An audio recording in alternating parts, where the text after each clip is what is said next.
Society as we know it is coming to an end. It is clear that our local, state, and federal governments have no contingency plan for the people. It is in our best interest to band together in order to ensure our survival and the continued existence of mankind.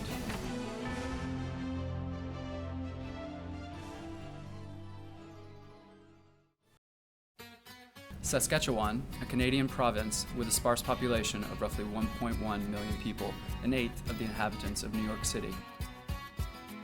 Lying far from any significant body of water, it is safe from the rise of sea levels, but still has direct access to fresh glacial water. The northern taiga shield stretches across Canada's subarctic region, where an average temperature sits just below freezing. However, according to the National Center for Atmospheric Research and the International Panel of Climate Control, by 2090 this area will have shifted to a warmer climate, much like the lush boreal forest and plain ecozones that sit below. This shift in climate, as well as its abundance of natural resources, wildlife, and fresh water, makes the northern area of Saskatchewan an oasis for sustainable life in a rapidly shifting world. Within the mid-boreal upland, a landscape is created that makes earth houses the best choice for habitable needs. Building into the land, the architectural structure creates a dynamic function. Insulation, protection from the elements, and an abundance of natural light are all commodities that societies today almost require, but are rather superfluous. The largest advantage is energy efficiency. Earth houses, due to their subterranean structure, are naturally insulated and rarely drop below 50 degrees Fahrenheit. During the winter months, these homes stay warm from natural and artificial heat. Creating proper ventilation prevents overheating and high humidity in the summer. Because of the minimal use of wood in construction, these homes are not prone to fires, and due to their dome-like structure, earth homes are fairly unaffected by storms and high winds. The round surface also allows light to reflect better illumination for prolonged periods of darkness. These earth homes will also accommodate communal dining and workspaces.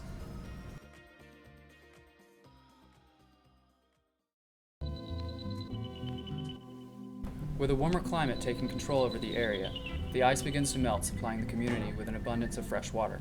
Surrounded by flowing rivers and streams, the glacial runs will accommodate our drinking water, while all other sources can be purified simply by boiling. The construction of a basic irrigation system keeps a reserve of water within our community. Keeping up with the trend, our diet is completely organic. Year-round agriculture, a swift rice production system, and aquaponic fish farms creates a healthy, sustainable diet. Families are also encouraged to grow produce and herbs in and on their ground home. And while we plan to exclude animal farming, we hope to source protein from our immediate proximity when realistic, effective, and safe. Some of the large native livestock include deer, moose, and bears. Produced by farmers of the society, insect protein bars made of mealworm and cicadas would be a sustainable, potentially delicious, and realistic way to bring protein to a large number of people for a long period of time. Because a culinary education will be mandatory for all citizens, our food will be a cornerstone of our culture. Significant dishes include smoked lake trout, kedri, and Baltimore-style fried fish sandwiches.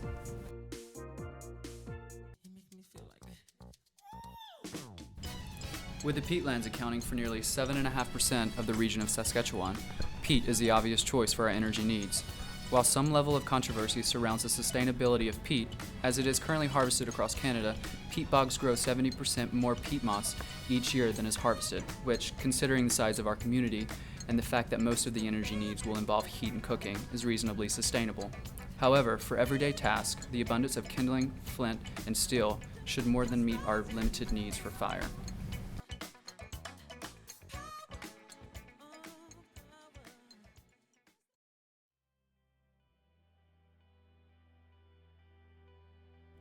According to the general conditions by which the society has arisen, private property will be effectively non-existent.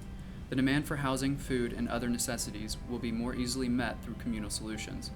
The absence of private property creates an absence of disparity between individuals, changing the way in which we relate to one another. In capitalist society, whose general overproduction led to its destruction after centuries, relationships were based on identity as established through property or other forms of capital. However, without the primacy of property, individuals must relate to one another through labor. This is called free association. Society will be organized accordingly, but through labor type, not hierarchy. Resembling, but not modeled after guilds, labor associations will be responsible for various tasks. The size of these associations will be based on the exigencies of society and our environment, and their size will vary each season. Peat harvesting, planters and farmers, guards, medical, child rearing, and moral associations make up the base of the community. Individuals meet with the Council of Associations to decide which organization they will join. Each member will have a choice as to which associations they are part of, but conditions may demand assignment, at least on temporary basis. These associations will be self-governing and elect leadership based on specialized skill, implying no political power outside of the respective groups. Undesirable tasks will be assigned as chores on a rotating schedule of responsibility. Punishments will often entail taking on more chores than others and public humiliation. Corruption and avarice will necessitate expulsion from society. Large-scale decisions will be made in community-wide assemblies according to votes. Executive decisions will be made by 2 councils elected biannually. A representative of each association will be sent to the Council of Associations, which meets weekly to determine quotas and tasks, and a Council of Households will meet weekly to discuss domestic issues. Education includes the history of the establishment and decline of Western civilization, philosophy, mathematics, science, rhetoric, classics, and languages, and finishes at the age of 17. A year of technical study in order to finalize what labor they want to pursue immediately follows. When an individual reaches a certain age and wishes to retire from their association, especially if it requires demanding physical labor, they are encouraged to join the association for the rearing of the young.